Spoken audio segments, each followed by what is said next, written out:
दोस्तों, क्या आप जानना चाहते हैं कि इनकम टैक्स ऑफिसर कैसे बने और ये भी कि आईआरएस और इनकम टैक्स ऑफिसर में असली फर्क क्या है? चलिए एक मिनट में समझते हैं। दोस्तों, सबसे पहले ये समझिए कि आईआरएस यानी कि इंडियन रेवेन्यू सर्विस, दोस्तों ये यूपीएससी सिविल सर्विसेज की एक सेंट्रल सर्विस है जिसमें कि दो ब्रांचेस होती है, इनकम टैक्स और कस्टम्स एंड इनडायरेक्ट टैक्सेस।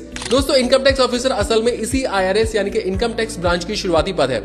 इसमें आने के लिए आपको UPSC civil services exam pass करना होता है। ग्रेजुएशन किसी भी स्ट्रीम से कर सकते हैं। आपकी एज 18 से 30 साल तक हो सकती है। आरक्षण के हिसाब से यहाँ पर आपको छूट भी मिलती है। इसमें एग्जाम के 3 स्टेज होते हैं, प्रीलिम्स, मेंस और इंटरव्यू। दोस्तों, सिलेक्शन के बाद आप आईआरएस इनकम टैक्स के प्रोबेशनर बनते हैं और नागपुर की national academy of direct taxes यानी कि एनएडीटी में ट्रेनिंग लेते हैं। यहीं से आपकी पोस्टिंग इनकम टैक्स ऑफिसर या फिर assistant commissioner of income tax के तौर पर शुरू होती है। दोस्तों, ध्यान रहे, आईआरएस पूरी सर्विस है जबकि इनकम टैक्स ऑफिसर उस सर्विस का शुरुआती पद है। जैसे कि आईएएस सर्विस के अंदर शुरुआत में एसडीएम बनते हैं, वैसे ही आईआरएस में इनकम टैक्स ऑफिसर बनते हैं। बाद में प्रमोशन से आप डेप्यूटी कमिश्नर, ज्वाइंट कमिश्नर और चीफ कमिश्नर तक पहुंच सकते हैं। तो दोस्तों, सही मेहनत और सही स्ट्रेटजी से जो है आप भी इस सर्विस का हिस्सा बन सकते हैं। जय हिंद।